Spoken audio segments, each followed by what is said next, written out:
আগামী জেনারেশন যাতে বুঝতে পারে যে কিভাবে তারা অধিকারটা ছিনিয়ে নিয়েছে। আমাদের এই গ্রাফিতির মূল থিমটা হচ্ছে আসলে স্বাধীনতার সুখ আর কি। সবাই স্বেচ্ছায় নিজ উদ্যোগে আসতেছে, ওদের একটা প্রাণের টানে ওরা কাজ করতেছে।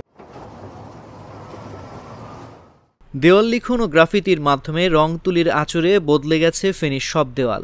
বৈষম্য বিরোধী ছাত্র জনতার আন্দোলনে হাসিনা সরকারের পতনের পর সারা দেশের ন্যায় ফেনীতেও ট্রাফিক নিয়ন্ত্রণ ও পরিষ্কার পরিচ্ছন্নতা কার্যক্রমের পর সৌন্দর্য বৃদ্ধিতে শিক্ষার্থীরা হাতে নিয়েছেন রং তুলি। এই আর্টের মাধ্যমে হচ্ছে কি আমরা মেসেজ দিতে চাই যে আমার এই ভাইরা যে কোটা আন্দোলন শুরু করে এক দফা পর্যন্ত তাদের যে লড়াইটা, এই যে জার্নিটা, আগামী জেনারেশন যাতে বুঝতে পারে যে কিভাবে তারা অধিকারটা ছিনিয়ে নিয়েছে। আমাদের এই গ্রাফিতির মূল থিমটা হচ্ছে আসলে স্বাধীনতার সুখ আর কি। তো এই কথার মধ্যে আমরা আসলে জিনিসটার মিনিং বুঝতে পারি। স্বাধীনতার এই যে সুখগুলো আমরা আসলে দেয়ালে দেয়ালে ছড়াই দিতে চাচ্ছি আর কি। যেসব দেওয়ালে এতদিন ছিল রাজনৈতিক ব্যানার, পোস্টার, বিভিন্ন বিজ্ঞাপন কিংবা শ্যাওলা জমে ছিল, সেসব দেওয়ালে এখন শোভা পাচ্ছে ইতিহাস ও সাহসিকতার বিপ্লবের নানান স্লোগান। দেওয়াল লিখন, গ্রাফিতি, চিত্র অঙ্কন সহ নানা কর্মসূচি বাস্তবায়নে ব্যস্ত সময় পার করছেন শিক্ষার্থীরা। মূলত এখানে যারা আন্দোলনে শহীদ হয়েছে তাদের অনেক রক্ত ঝরেছে এবং তারা অনেক শ্রম দিয়েছে। এই রক্তের কারণে আরো অনেক মানুষ উদ্বুদ্ধ হয়েছে। তারা রক্ত দিয়েছে, এটা চলে যায়নি, আরো অনেক মানুষ উদ্বুদ্ধ হয়ে নতুন শক্তি নিয়ে এসেছে। এজন্য আমরা এখানে হাতগুলো দিয়েছি শক্তি হিসেবে। আমরা 2024 সালের জুলাই মাসে যে রক্তক্ষয়ী আমরা একটি যুদ্ধ করছি, একটি সংগ্রাম করছি এবং 1971 সালের যেই মহান যুদ্ধ সেটাকে আমরা পুনরুত্থান করছি, সেই জিনিসটাই আমরা জাতিকে তুলে ধরতে চাচ্ছি। কেউ ফুটিয়ে তুলছেন উদ্যমী প্রতিবাদ, কেউ আবার বৈষম্য বিরোধী ছাত্র আন্দোলনে নিহত আবু সাইদ, মুগ্ধ এবং ফেনীর শ্রাবণের বীরত্ব গাথার ছবি আঁকছেন।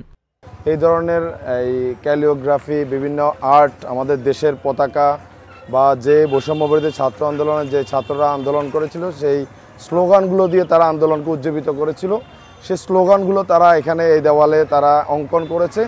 আমার কাছে এত ভালো লেগেছে, রাস্তায় মানে এই দিক দিয়ে যেতেই আমার কাছে যখন এই দেওয়ালের দিকে আমাদের চোখ পড়ে, মানে চারদিকে এক সবুজের সমারোহ, মনে হচ্ছে যে আমাদের একটি নতুন বাংলাদেশের একটা আবহাওয়া তৈরি হয়েছে আমাদের মাঝে। ফেনীর মিজান রোড, সরকারি কলেজ প্রাঙ্গণ, ডাক্তারপাড়া, মাস্টারপাড়া সহ পাড়া মহল্লা ঘুরে দেখা যায় প্রতিটি খালি দেয়ালে চিত্র অঙ্কনের উদ্যোগ নিয়েছেন শিক্ষার্থীরা। দেওয়ালে দেওয়ালে নানান চিত্র, গ্রাফিতি এবং ক্যালিওগ্রাফি। আমরা কেউ অর্থের জন্য বা খাবারের জন্য এখানে আসলে কেউ কাজ করছে না, সবাই স্বেচ্ছায় নিজ উদ্যোগে আসতেছে, ওদের একটা প্রাণের টানে ওরা কাজ করতেছে। তারপরেও আমরা আমাদের যতটুকু সামর্থ্য আছে আমাদের নিজ পকেটে টাকা দিয়ে এবং বিভিন্ন প্রতিষ্ঠান থেকে আমাদেরকে যে যদি উইলিংলি হেল্প করে আমরা ওই হেল্প আমরা নিয়ে নিচ্ছি। এইভাবে আমাদের এই কার্যক্রমটা চলছে।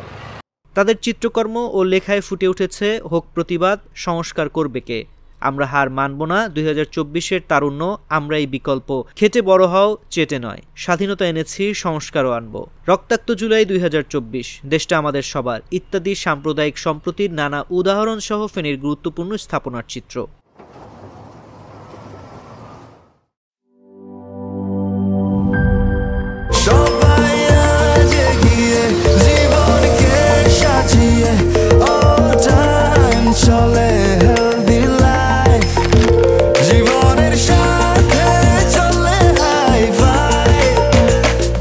চলার পথে স্বাস্থ্যকর all time honeycomb, all time healthy life.